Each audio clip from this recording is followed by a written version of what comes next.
मुल्क के दीगर शहरों में आटा महंगा हो गया, लेकिन सिंध में सस्ता। सिंध में फ्लोर मिल्स मालिकान और हुकूमत सिंध की बेहतरीन हिकमत अमली।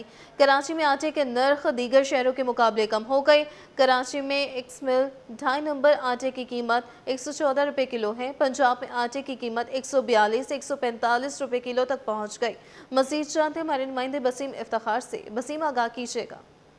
जी बिल्कुल, आटे की कीमतों के हवाले से बात करें तो मुल्क के मुख्तलिफ शहरों में तो आटे के रेट बढ़ते जा रहे हैं, लेकिन इसके बरस कराची में जो है वो आटे के रेट कम हुए हैं। इस वक्त मेरे साथ मौजूद हैं अब्दुल जुनैद अजीज़, जो कि चेयरमैन है Pakistan flour mills association Sindh. उनसे जानते हैं जुनैद साहब, कैसे मुमकिन हुआ है कि कराची में आटे के रेट कम होना शुरू हो गए हैं और दीगर शहरों में आटे के रेट ज़्यादा हैं? दीगर शहरों में वैसे आटे के रेट क्या हैं वो भी बता दीजिएगा, और कराची में जो 2.5 नंबर आटा है और फाइन आटा है उसके क्या रेट है? बिस्मिल्लाहिर्रहमानिर्रहीम, अस्सलाम वालेकुम। सबसे पहले तो खुशखबरी है कराची वालों के लिए भी और सिंध वालों के लिए भी, और इसमें हम अप्रिशिएट करेंगे सिंध गवर्नमेंट की पॉलिसीज़ को भी और हमारे फ्लोर मिलर्स को भी, जिन्होंने दोनों तरफ से काउंटर में अपनी एडजस्टमेंट की और आटे को मुनासिब सप्लाई को भी बेहतर रखा हुआ है और रेटों को भी मुनासिब रेट पे रखा हुआ है।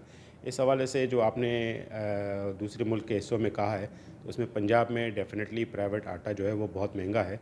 वो गालिबन 145 रुपये के करीब पर केजी है। और इसी तरह पेशावर वाले KPK की जो सिचुएशन है, उनके साथ भी एक सेटबैक है कि उनके पास गंदम अवेलेबल नहीं है।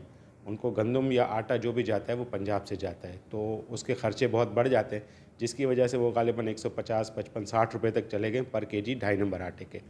और वहाँ की गवर्नमेंट के पास गंदम पड़ी है, लेकिन वो रिलीज़ नहीं करना चाह रही। क्या पॉलिसी है, वहाँ की आवाम बड़ी परेशान है। लेकिन सिंध की आवाम खुशकिस्मत है कि गवर्नमेंट की पॉलिसीज़ भी अच्छी है और फ्लोर मिल भी उनसे ताउन करते हुए मार्केट को मैनेज कर रहे हैं। ठीक है। जी बिल्कुल, अब्दुल जुनैद अजीज़ से हमारी तफसीली गुफ्तगू हुई और उनका ये कहना है कि जो फ्लोर मिल्स हैं सिंध के, उन्होंने और बिलखुसूस जो कराची की फ्लोर मिल्स हैं, उन्होंने जो हुकूमत सिंध के साथ ऐसी स्ट्रेटजी अपनाई हुई है कि डिमांड और सप्लाई को जो है वो उसमें फ़र्क जो है वो नहीं आने दे रहे। डिमांड एंड सप्लाई को बरकरार रखा हुआ है। यही वजह है कि कराची में आटे की कीमतें जो है वो एज़ कम्पेयर टू जो दीगर सिटीज़ हैं मुख्तलिफ शहरों के मुकाबले में कम है। यानी कि अगर एक्स मिल आटे की बात करें तो जो 2.5 नंबर आटा है एक्स मिल वो तकरीबन 114 रुपये है, और इसी तरीके से फ़ाइन आटा है उसकी एक्स मिल फ़ी किलो कीमत जो है वो तकरीबन 125 126 रुपये है। लेकिन अगर कोई मज़ीद क्वालिटी इन्हेंस करना चाहते हैं तो थोड़े से रेट फिर बढ़ जाएंगे, लेकिन एज़ कम्पेयर टू दीगर जो शहर हैं उनके मुकाबले में आटा जो है वो सस्ता है। और इनके कहना है कि हमारी कोशिश ये है कि आवाम को मयारी आटा जो है वो सस्ते दामों जो है वो मैसर हो। इसी मकसद के तहत जो है वो आटे की कीमतों को जो है वो इन्होंने जो है वो मुकर्रर करके रखा हुआ है और कोशिश की जा रही है कि आटे की कीमतें मज़ीद कम हो। जी।